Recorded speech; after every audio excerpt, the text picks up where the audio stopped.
Hey guys, welcome back to our channel. So ఇది వచ్చేసి day 2.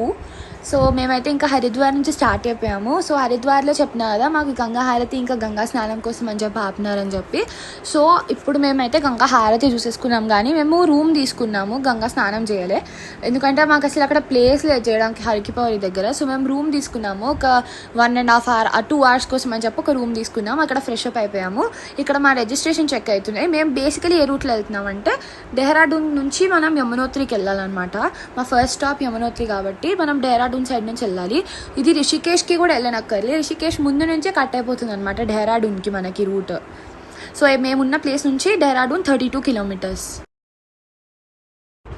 Breakfast కోసం ఆగాం guys మేము ఇప్పుడే. యాక్చువల్లీ నేను అక్కడ రికార్డ్ చేశాను, కానీ నా వాయిస్ ఎందుకో రాలేదు అక్కడ, మొత్తం ఇట్లా చాలా కట్ అయిపోయి వచ్చింది.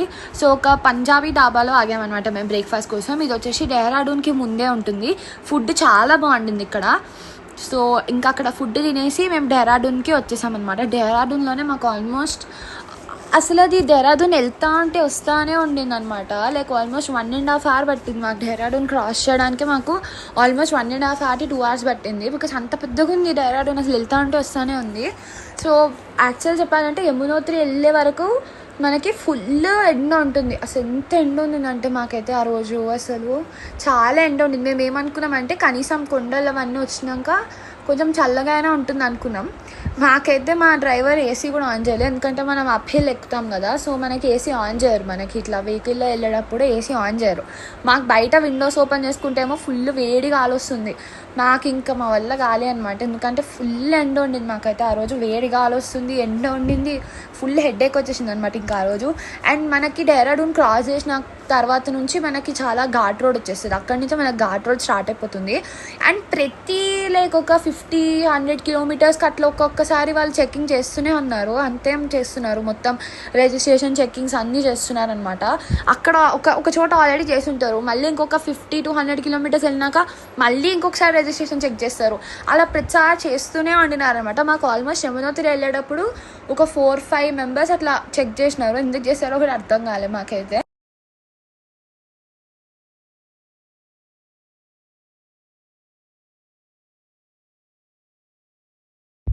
చూడండి, నాకు ఆల్రెడీ మాకు చెకింగ్ చేసినారు, మళ్ళీ ఇక్కడికి వచ్చినాక మళ్ళీ చెకింగ్ చేశారనమాట. సో మీకు ఇందాక రూట్ చెప్పలేదు కదా, కొంచెమే చెప్పిన. సో ఏంటిదంటే మనకి యమునోత్రి గంగోత్రి కనుక మనం వెళ్ళాలనుకుంటే మనకి వెళ్ళేటప్పుడు మనకి దారాదేవి అమ్మవారు రారనమాట. మనకి ఓన్లీ అది ఎట్ సైడ్ వస్తుంది అంటే మనకి రిషికేష్ దాటినాక వస్తుంది. అది అంటే దేవప్రయాగ్ అట్ సైడ్ ఆ రూట్ వెళ్ళేటప్పుడు వస్తుంది. అది మనకి రిటర్న్లో వస్తుంది. అది మాకు నైట్ టైం కవర్ అయింది అనమాట. అది యాక్చువల్లీ అప్పటికి టెంపుల్ క్లోజ్ చేసేసి ఉండినారు.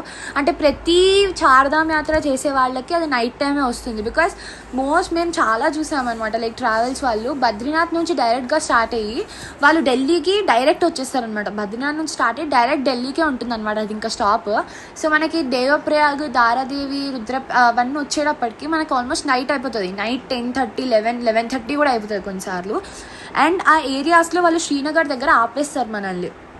నైట్ ఎవరిని అలో చేయరు అనమాట ఆ రూట్లో, బికాస్ చాలా మటుకి యాక్సిడెంట్స్ అయినాయి అనమాట ఆ రోడ్లో. సో అందుకని అలో చేయరు. సో అందుకే మాకు దారాదేవి అమ్మవారు కూడా మేము వెళ్ళేటప్పుడు చూడలేదు, మేము వచ్చేటప్పుడు ఇంకా కిందకి దిగలేదనమాట మేము, బికాస్ అప్పటికే టైం ఆల్రెడీ 11 అయిపోయింది నైట్. అది కూడా నేను చూపిస్తాను మీకు, అప్కమింగ్ వ్లాగ్స్లో వస్తుంది అనమాట. అది కూడా నేను రిటర్న్ అంత ఎక్కువ రికార్డ్ చేయలేదు, బికాస్ చాలా టైర్డ్ ఉండే మేము. బికాస్ బద్రీనాథ్ నుంచి మేము ఆ రోజు మార్నింగ్ లేచిండే అనమాట. మేము ఆ రోజు ఆల్మోస్ట్ 2:30కి లేచినాము. అండ్ డైరెక్ట్ ఇంకా దర్శనం అయినాక మానా విలేజ్ అంతా కవర్ చేసుకొని ఇంకా డైరెక్ట్ మేము ఢిల్లీకి స్టార్ట్ అయిపోయినాం.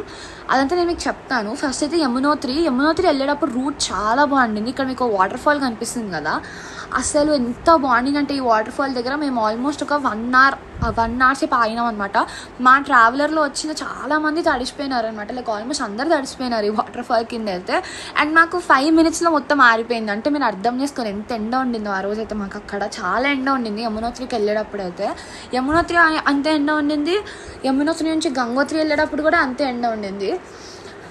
సో కానీ లొకేషన్స్ అయితే చాలా చాలా చాలా బాగున్నాయి.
ఇందాక నేను మీకు ఒక వాటర్ ఫాల్ చూపించిన కదా, ఆ వాటర్ ఫాల్ వరకు రోడ్ అయితే మంచిగా ఉండే.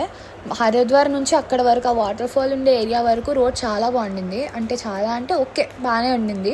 కానీ ఆ వాటర్ ఫాల్ క్రాస్ చేసినాక ఫుల్ అడ్వెంచర్ రోడ్ స్టార్ట్ అయింది. ఎక్కడ చూసినా కన్స్ట్రక్షన్స్ అవుతుండే, ల్యాండ్ స్లైడ్స్ అయినాయి కొన్ని చోట్ల అయితే. అండ్ మనకి ల్యాండ్ స్లైడ్స్ అవ్వకుండా ఇట్లా సిమెంట్ లేయర్ వేస్తారు కదా కొండల మీద, అవన్నీ వేస్తూ ఉండినారు. అండ్ దానివల్ల మొత్తం మట్టి మట్టి ఉండే, రోడ్డు మీద అంతా ఫుల్ డర్ట్ ఉండింది. మమ్మల్ని విండోస్ ఓపెన్ చేయనియాలి, మా వ్యాన్లో ఏసీ కూడా ఆన్ చేయాలి అనమాట. ఎందుకంటే అప్హిల్ ఎక్కుతున్నాం కదా, సో ఏసీ ఆన్ చేస్తే కష్టం అవుతుంది మనకి. అంత పెద్ద ట్రావెలర్ ఎక్కాలంటే కష్టం అవుతుంది. సో అందుకనే విండోస్ క్లోజ్ చేసుకుని కూర్చొని ఉన్నాం. ఆ ఎండేమో మాకు ఫుల్ ఇట్లా నెత్తి మీద పడుతున్నది ఆ ఎండ మొత్తం. ఇంకా మాకు అట్లా వెళ్తూ ఉంటే ఇట్లా సన్సెట్ అవుతూ ఉండింది. మాకు ఇట్లా మంచు కొండలు కనిపించాయి. చాలా హ్యాపీ అనిపించింది, చల్లగా ఉండింది.